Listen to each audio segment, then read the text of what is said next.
Hello, I'm Derek, and I'm here to talk to you about VA examinations for narcolepsy. First, I will review symptoms of narcolepsy and explain getting service connection.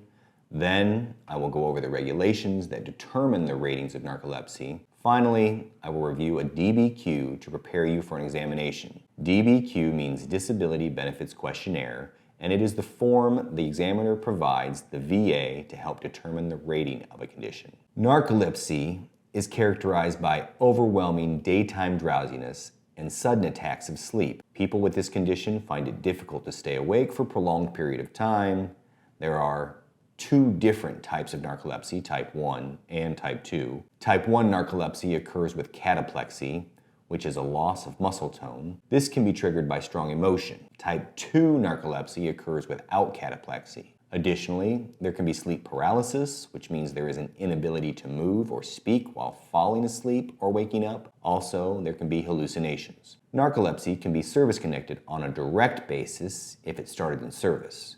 Additionally, it can be service-connected on a secondary theory if it is related to other service-connected conditions. 38 CFR section 4.124a is the rating schedule for narcolepsy.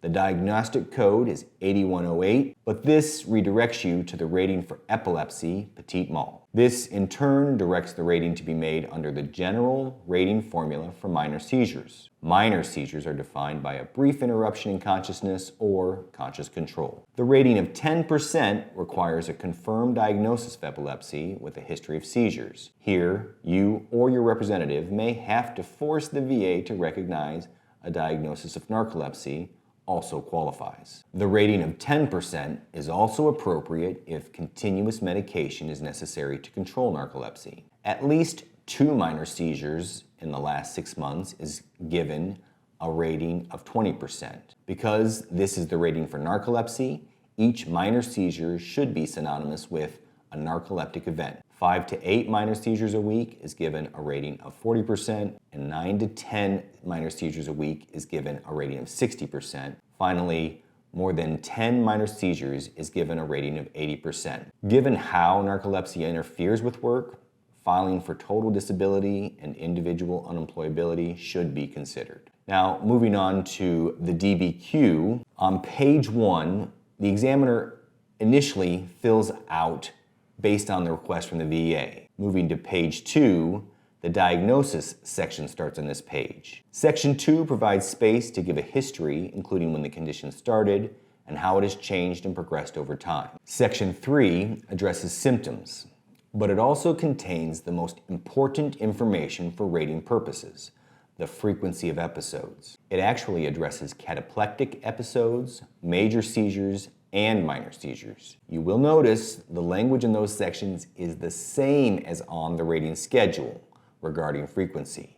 Therefore, the checkbox from the examiner directly determines the evaluation once service connection is granted. On page 3, section 4 addresses any other related information. Section 5 addresses diagnostic testing and results. Finally, section 6 addresses functional impact. This section is important, especially if there's any intention to file for total disability and individual unemployability.